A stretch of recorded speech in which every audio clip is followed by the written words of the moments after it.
અને ખેડૂતો એનાથી ખુશ છે અને સમાજ પણ એનાથી ખુશ છે. આમાં એક પરિસ્થિતિ એવી હતી, એના વર્તારાની જે રેશિયો છે એ ખૂબ ઊંચો છે અને સારો છે, તો એની વિરુદ્ધ કોઈ એવી બાબતે કેસ થઈ શકે નહીં. આ માત્ર ને માત્ર એક ભય ઉભો કરવાની બાબત છે. અને કેસ થાય છે તો તમે ફ્રીમાં લડી આપશો અંબાલાલ કાકા વતી કેસ? 1000% અંબાલાલ કાકાએ એક નયા પૈસાનો ખર્ચો કરવાની જરૂર નથી.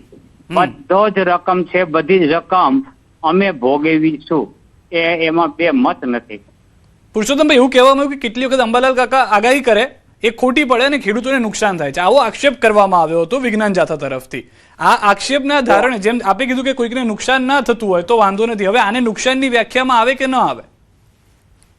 તો મારી દ્રષ્ટિએ જે વૈધશાળા છે રાજ્ય સરકારની, તો એની ઉપર કેસ આવો જોઈએ, એમાંય નુકસાન થાય છે, તેઓ પણ વળતાર આપે છે. આ વળતારો છે તો એની ઉપર નુકસાન દાવો થશે શું?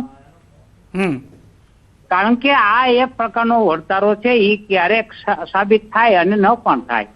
કારણ કે આ ભને ગાભના ભરોસા ન હોય, એટલે 100% કોઈ આગાહીઓ સાચી ન પડે. જિગ્નેશ લાખાણી જે હતા ને હમણાં, એ પણ વકીલ છે, એમને એવું કીધું, એક એવો તર્ક હતો એમનો કે જેમ આગાહી જે તે રીતે આપે જે શરૂઆતમાં કીધું તે પ્રમાણે કે કોઈનું નક્ષત્રને લઈને કહેવામાં આવતું હોય, રોજ છાપામાં આવતું હોય છે, કેટલીક ચેનલ્સમાં આવતું હોય છે કે આ રાશિવાળાને આ છે, આ રાશિવાળાને આ છે, એ માનો કે ન માનવું એ વ્યક્તિ ઉપર છે, તો તેને લઈને કોઈ કેસની શક્યતા ઉદ્ભવતી નથી. આપની વાત એ સાથે સહમત છો? આ એકદમ બરાબર કીધું છે એને જે કીધું છે એ એકદમ પરફેક્ટ કીધું છે કે એ કેસને પાત્ર બનતા જ નથી. કારણ કે માનવું ન માનવું એ પોતાના અંગત બાબત છે. હું તમને સલાહ આપું અને સલાહ ઊંધી પડે તો એનો અર્થ એ તમે મારી પર કેસ કરી નાખવાનો. અચ્છા, એમ. અને આ જે પણ એટલે અંબાલાલ કાકા જે પણ વાત કરી રહ્યા છે, એમની સાથે મેં ગઈકાલે ખુદ પર્સનલી પણ વાત કરી, તો તેમનું કહેવું એ પણ હતું કે હું તો લોકોને ફાયદો થાય, ખેડૂતોને ફાયદો થાય, અથવા તેઓને ખ્યાલ આવે કે ભાઈ હવે અત્યારના વરસાદ આવવાનો છે તો આપણે વાવણી કરવી કે નહીં, એને ધ્યાનમાં રાખીને કરતો હોઉં છું. આમાં મેં કોઈ દિવસ કોઈના નુકસાનની વાત કરી નથી. તો આ એક મોટી દલીલ છે એમના તરફથી પણ. સાચું છે, એ કોઈ પારિતોષિક નથી લેતા, એનું કોઈ મહેનતાણું લેતા નથી, એને કોઈ લાભ મળતો નથી. આ કરે છે એને અનુભવ પોતાના શેર કરે છે, અને જે પુસ્તકમાં લખ્યું છે એનું નોલેજ ફીલ્ડ છે, ભડલી વાક્ય છે, એ ભડલી વાક્ય સહિતના આપણા ઘણા ગ્રંથોમાં વર્ષા વિજ્ઞાન છે, તો એ વર્ષા વિજ્ઞાન નું નોલેજ પીરસવું એ કઈ ગુનો નથી. અંતે તો વિજ્ઞાન જ થયું. માનવું એકબીજાને છે, માનવું ન માનવું એ સામેવાળી વ્યક્તિની ઈચ્છા ઉપર નિર્ભર કરે છે. જી ઠીક છે પુરુષોત્તમભાઈ, આપ અમારી સાથે જોડાયા, વાતચીત કરીએ બદલ આપનો આભાર. તો હાલમાં વકીલો જે છે તે પણ હવે અંબાલાલ કાકાના સમર્થનમાં આવ્યા છે અને ત્યાં સુધી કીધું છે કે કેસ તો બનતો નથી, પણ જો કેસ થાય પણ છે તો તેઓ એક પણ રૂપિયો લીધા વગર અંબાલાલ વતી કેસ લડી બતાવશે. તો રિસાયેલા અંબાલાલ પટેલ આખરે માની ગયા છે. લોકોની માંગણીને ધ્યાનમાં રાખીને કાકા આગાહી કરતા રહેશે તેવું તેઓએ કહ્યું છે. પૂર્વ નાયબ મુખ્યમંત્રી નીતિન પટેલે કાકાને મનાવ્યા હોવાની જાણકારી છે. આગાહી કરતા જ રહેવા નીતિન પટેલે મનાવ્યા છે. ખેડૂતોની લાગણીને માન આપીને ફરી આગાહી કરતા રહેશે અંબાલાલ કાકા. હવે વધુ આગાહી કરશે તેવું પણ નીતિન પટેલે કહ્યું છે. આગાહી કરતા રહેવાની વાત કાકાએ સ્વીકારી છે તેવું પણ પૂર્વ નાયબ મુખ્યમંત્રી નીતિન પટેલે કહ્યું છે. તમારી આગાહી એ વૈજ્ઞાનિક પદ્ધતિથી છે, અનુભવથી છે અને ખૂબ પદ્ધતિસરની છે, અને એને લગભગ 70-80% એ સફળતા પ્રાપ્ત કરે છે. એવી આગાહી તમે ચાલુ રાખો. એ પણ ગઈકાલે અંબાલાલભાઈને વ્યક્તિગત ફોન કરીને આગ્રહ કરેલો કે તમે તમારું નિવેદન પરત લો અને આગાહી કરવાનું ચાલુ રાખો. ખેડૂતોની પણ લાગણી છે અને મને આનંદ છે કે એમણે ખેડૂતોની લાગણીને માગણીને માન આપી, મીડિયાના આગ્રહને માન આપી ગઈકાલે રાત્રે એમને જે નિવેદન નહીં કરું એ નિવેદન પાછું ખેંચ્યું છે અને આગાહી કરવાની એમણે ચાલુ રાખવાનું નિવેદન કર્યું છે. એનાથી આપણને સૌને આનંદ છે. અન્ય સમાચારો પર નજર કરીએ. વડોદરાની MS યુનિવર્સિટીમાં મારામારી થઈ હતી. યુનિવર્સિટીની સાયન્સ ફેકલ્ટીમાં બે જૂથ વચ્ચે મારામારી થઈ. NSUI અને ABVPના વિદ્યાર્થીઓ વચ્ચે મારામારી થઈ હતી. ABVPના કાર્યકરને લાફો મારતા મામલો બીચક્યો હતો.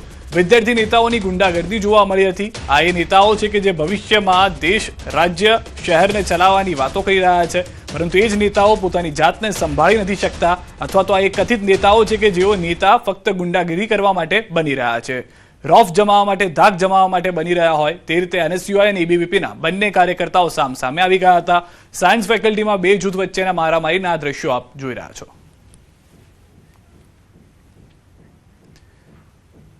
હળવદમાં વિદ્યાર્થીને માર મરાયાનો આક્ષેપ. સંસ્કાર વિદ્યાલયમાં ધોરણ 9માં ભણતા વિદ્યાર્થીઓને માર મરાયો છે. સ્પેલિંગ ન આવડતા ઇંગ્લિશ વિષયના શિક્ષક તેમજ શાળાના આચાર્ય દ્વારા માર મારવામાં આવ્યો છે. વિદ્યાર્થીને ચાઠા પડી ગયા. 30 જેટલા વિદ્યાર્થીને માર માર્યાનો વિદ્યાર્થીનો આક્ષેપ છે. હું 9મું ધોરણ ભણું, સંસ્કારમાં ભણું અને સ્પેલિંગ નહોતા આવડ્યા એટલે મારે અહીંયા બહુ મારે. 40 છોકરાને માર્યું હતું. ને એને સર પ્રિન્સિપલ મયુર સરે માર્યો છે. તમે જોઈ લો, છોકરાને સાપુ પાડી દીધી એવી મારા છોકરાને માર્યો છે. તો અમે છોકરાને ભણવા મોકલી, માર ખાવા ના મોકલી. છોકરાને મેં પૂછ્યું કે બેટા તારો વાંક શું તને આવો માર્યો? તો એને એમ કીધું કે મમ્મી મને પેલિંગ પૂછ્યા હતા, મને પેલિંગ ન આવડ્યા ને એટલે મને પ્રિન્સિપલ સરે માર્યો. અમારી માંગ એમ છે કે આ મારે નહીં અને અમારા છોકરાને એમ. અને અમે એમને કીધું હતું શશિકાંત સાહેબને, મેગું આને અમારે દવા આલે છે તો સાહેબને દેખાડ્યા રિપોર્ટ નહીં કે હું નથી મારતો કે. મોરબીના હળવદમાં બુટલેગરની ગુંડાગીરી. દેવળિયામાં બુટલેગરનો પરિવાર પર જીવલેણ હુમલો. છરી અને ધોકાથી 3 યુવાનો પર કર્યો હુમલો. ઘટનામાં 3 યુવકો ઇજાગ્રસ્ત થતા સારવાર હેઠળ. દેવળિયામાં ખુલ્લેઆમ દારૂ વેચાતો હોવાના પરિવારનો આક્ષેપ. 3 મહિનાથી બુટલેગરોનો આતંક હોવાનો દાવો. બુટલેગરો સામે કડક કાર્યવાહી કરવાની પરિવારની માંગ. શરીરના ઘા કરી અને હુમલો કરી અને ભાગી ગયા. એટલે શું બાબતે હુમલો કરવા આવ્યા હતા? હવે ઈ દારૂ બાબતે કઈક હુમલો થયો હે. મારા ભાઈજીનો છોકરો કઈ જાણતો નથી, હાવ ભગત માણા હે અને ઈનો કઈ વાક છે નહીં. એને શરીરના ઘા માર્યા, ઈ જીઓ અહીંયા મુકાવવા.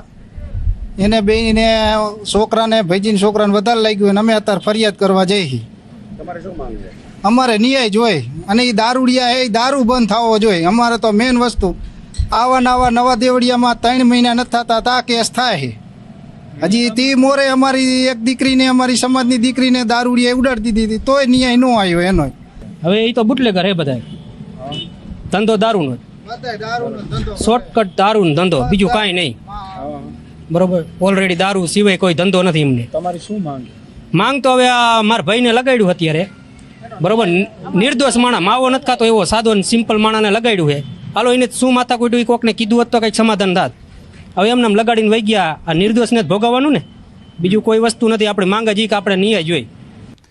પંચમહાલ જિલ્લાના માર્ગો પરથી ખાનગી લક્ઝરી બસમાં મુસાફરોની જોખમી સવારીનો વિડીયો સામે આવ્યો છે. ખાનગી મિની લક્ઝરી બસમાં તેની બેઠક મર્યાદા જેટલા મુસાફરો માત્ર છત પર જોવા મળ્યા.